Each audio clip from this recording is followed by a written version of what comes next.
Hello, my name is Leah Connell, and I'm a member of the Thomas Jefferson High School for Science and Technology Environmental Impact Club. I'm here to advocate for the implementation of electric vehicle charging stations throughout Fairfax County Public Schools. According to surveys my club has conducted, the percentage of students at Thomas Jefferson who have electric vehicles has increased from 8% in 2019 to 35% in 2023. In just 4 years, the number of students driving electric vehicles has more than quadrupled. This increase greatly benefits the health of our community. All electric vehicles produce less than a third of the greenhouse gas carbon dioxide that gasoline-based vehicles do. However, of the TJ students who drive electric vehicles this year, only 29% drive these vehicles to school. Yet 94% say they would consider driving their electric vehicle to school if there were available charging stations. To encourage the adoption and use of electric vehicles, we need to make charging stations more widely available. By doing so, we can make it more convenient for students, teachers, and community members to charge their electric vehicles. This proposal is more feasible today because of recent actions taken by the Biden administration. The Infrastructure Act and the Inflation Reduction Act both provide funding for clean energy initiatives, including electric vehicle charging stations. By taking advantage of this funding, we can install EV charging stations in our schools without putting an undue burden on our school district's budget. My peers and I urge the Fairfax County School Board to take action to install EV charging stations in our schools, making it a priority to apply for government grants such as the grants for clean energy improvements at public school facilities. This is a critical and realistic step we can take to combat climate change and support clean energy initiatives. Thank you. Thank you. Our next speaker is student number 2. Our next speaker is David Hatcher. Our next speaker is David Walrod.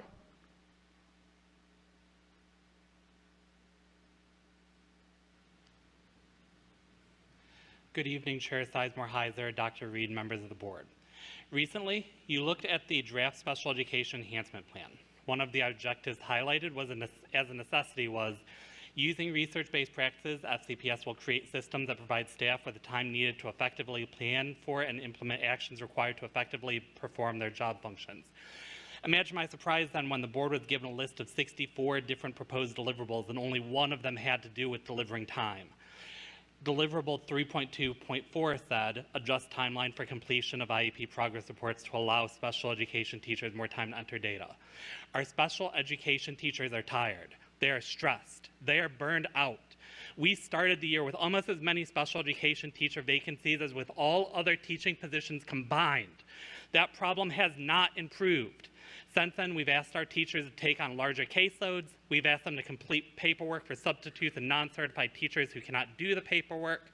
With one flick of Dr. Reed's pen, we doubled the amount of meetings they needed to hold this year and added upwards of 128 hours of additional paperwork and research to the workload of every single special education teacher in Fairfax County, to say nothing of the expectations given for speech-language pathologists, occupational physical therapists, adapted PE teachers, and other staff who enter IEP progress.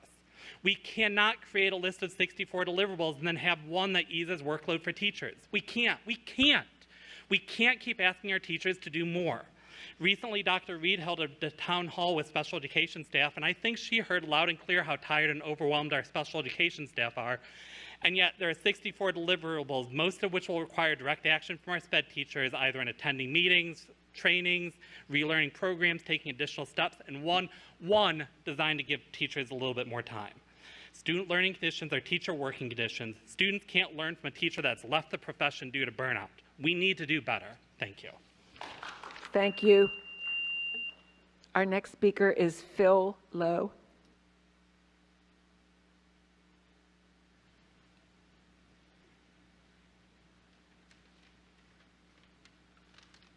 Hello again. I am here once again to discuss inappropriate books in our children's libraries, specifically genderqueer.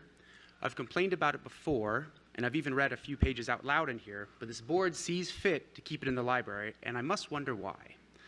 Perhaps you are not entirely aware of what is in it. I cannot see how a rational adult with full knowledge of the book would think it would be appropriate for children.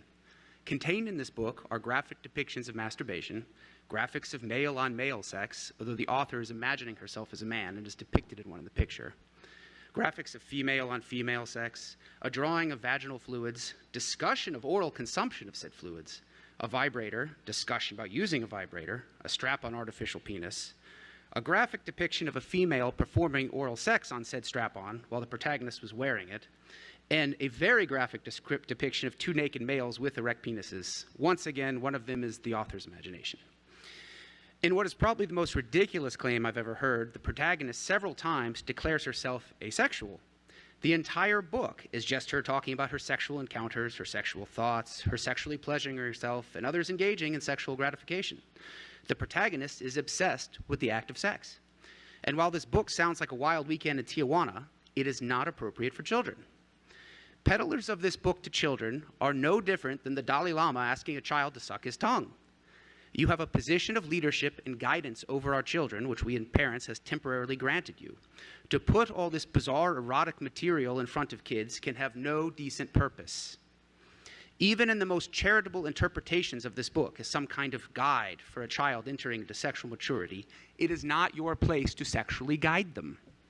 I ask you to get all of these books out of the library and focus on your core mission of educating children on things other than what stimulates their genitals. Thank you. Thank you. Our next speaker is Lou DiLeonardo.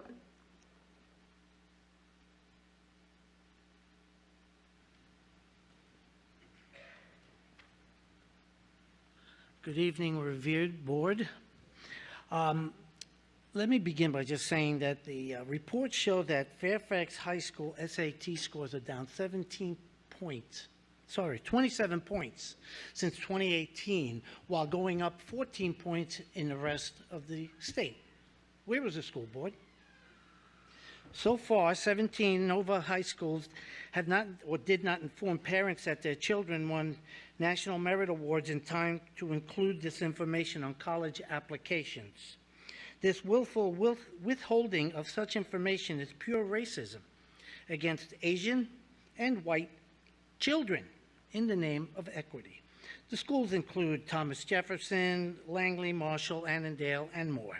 Where is the school board?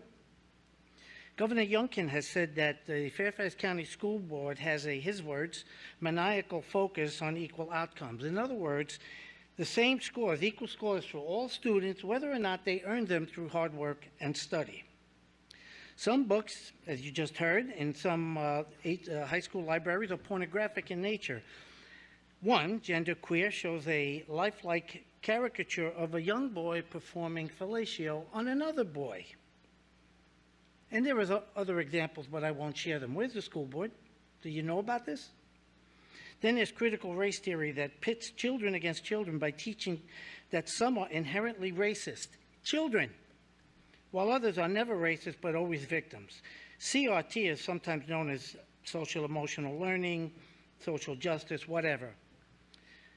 You're a great motivator for parents to pull their kids out of public schools.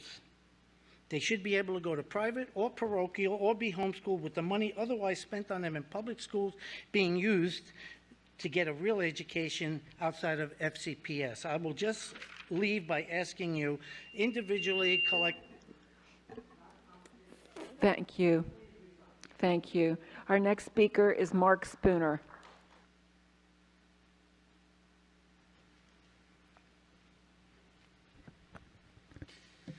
Good evening. On the agenda for tonight's meeting is a proposed update to the section of the board's governance manual dealing with recognitions and resolutions. This proposal ought to be applauded for a couple of reasons. First of all, it reaffirms that recognitions and resolutions are intended only for symbolic and congratulatory matters, not for substantive policy. And secondly, the update creates new procedures that will streamline the board's public meetings. Virtually every meeting begins with a few of these recognitions and resolutions. For example, Hispanic Heritage Month, or Women's History Month, or LGBT History Month, or Grandma's and Apple Pie Appreciation Week, or whatever. And the text of the resolution gets read, and then every member of the board feels compelled to give a speech to demonstrate their love of grandmas and apple pie. I can't tell you how frustrating it is for members of the public to come here to a meeting or to tune in on TV wanting to hear discussions about important policy matters and then to have to be forced to sit through the first hour or 90 minutes while these ceremonial speeches are given. The proposed update will eliminate all or most of the speeches, saving valuable time. My only problem is that the language of the proposal has a few ambiguities that ought to be addressed. I sent an email to the chair and to my district representative pointing out a few things that ought to be clarified, and I've urged them to urge the rest of you to postpone a vote on the update for a meeting or two so that the language could be made clear. And I hope all of you will favor this suggestion. Thank you. Thank you. Our next speaker is Amanda Campbell.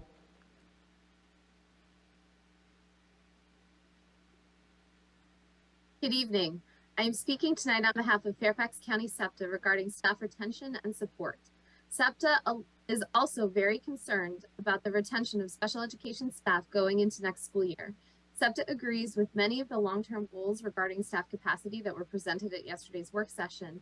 We, however, remain alarmed at the apparent lack of a plan to address the immediate staffing crisis we face right now. Without retaining our current staff, the long-term goals of the Special Education Enhancement Plan will be near impossible to achieve.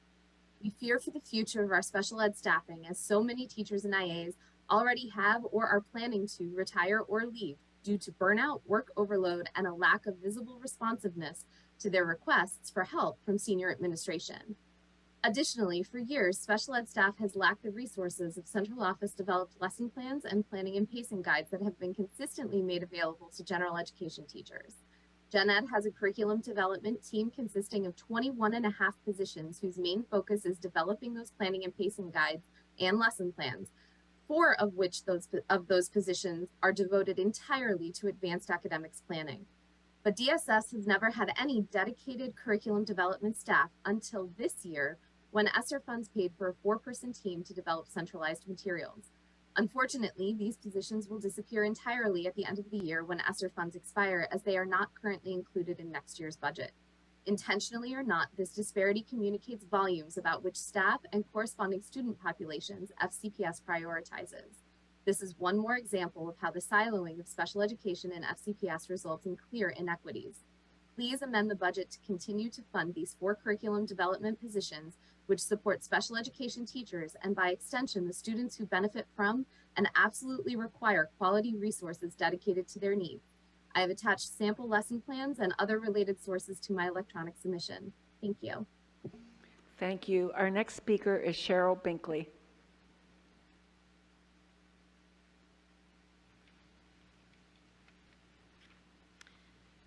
Good evening. I'm here once again to urge you to stay the course on fair and equitable education for all of our Fairfax County children. Not to heed the political drive to demean our children and our schools and you. They are misguided, to be generous. They also portray our schools as falsely slipping, using misleading and incorrect reading of data from the NAEP charts that don't show actual scores to AP courses talking about AP courses without accounting for the nationally dropping numbers or the other advanced academics we share and have. So keep the faith, carry on. The other thing, though, that I had said I wanted to talk about was teacher attraction and retention. As you've heard tonight, our teachers are suffering, and as a result, our children are suffering. And to lead children to a balanced and healthy life, it takes balanced and healthy people to be able to do that. So I would urge you, as you continue for the next several months, to look at the ways you can creatively do that. There's a lot of brain power in this panel, and I believe you have the capability to come up with things that will intervene now, not later. We can't wait for a collective bargaining agreement to satisfy our staffs. We have to do something much sooner than we can have that in place. So once again, hang in there, keep it up. Thank you. Bye. Thank you. Our next speaker is Shelley Arnoldi.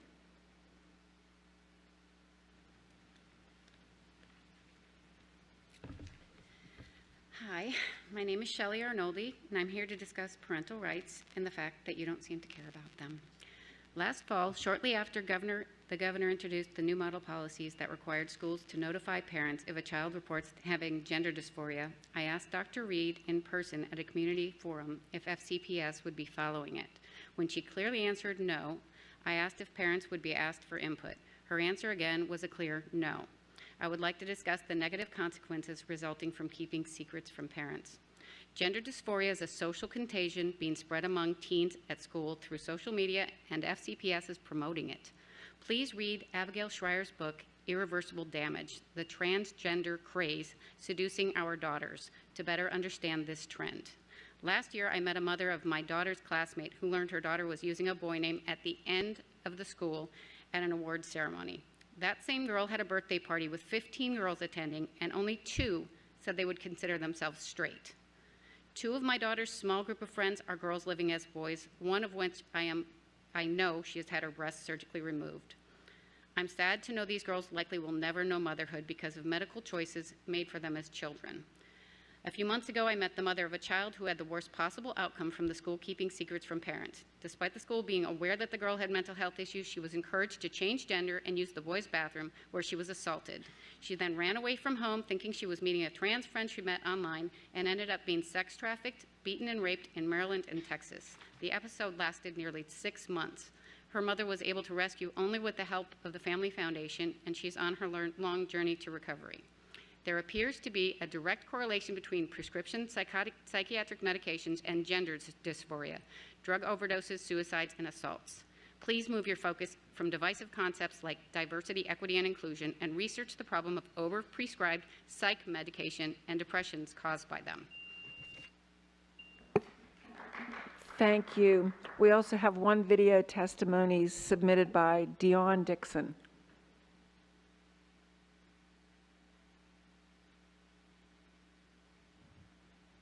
Picture, if you will, showing up to an airport on September 14th, 2001, and being confronted with big yellow signs that say gun-free zone.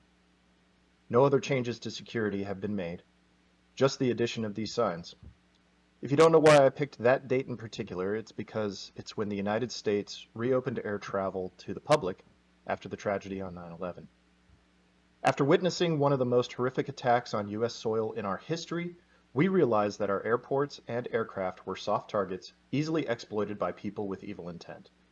Our country went into a frenzy of activity to improve security at every airport and in every aircraft flying in and out of our borders, to the tune of over $4 billion in the first year of TSA's existence. How many school shootings do we need to endure before we do anything meaningful about our children's safety and security? The recent shooting in Nashville proves that increasing school security will help. The shooter's own writings indicate they were considering other school targets, but ultimately decided on the Covenant School because it was the least secured.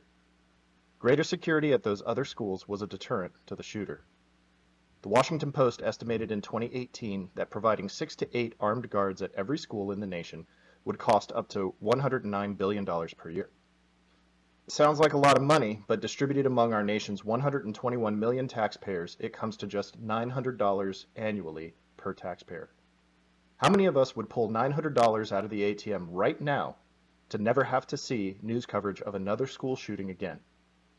Meanwhile, this school board has proposed a paltry $400,000 for 5 additional SROs for next year's budget. That is 0.01% of our more than $3.5 billion annual budget. We must do better.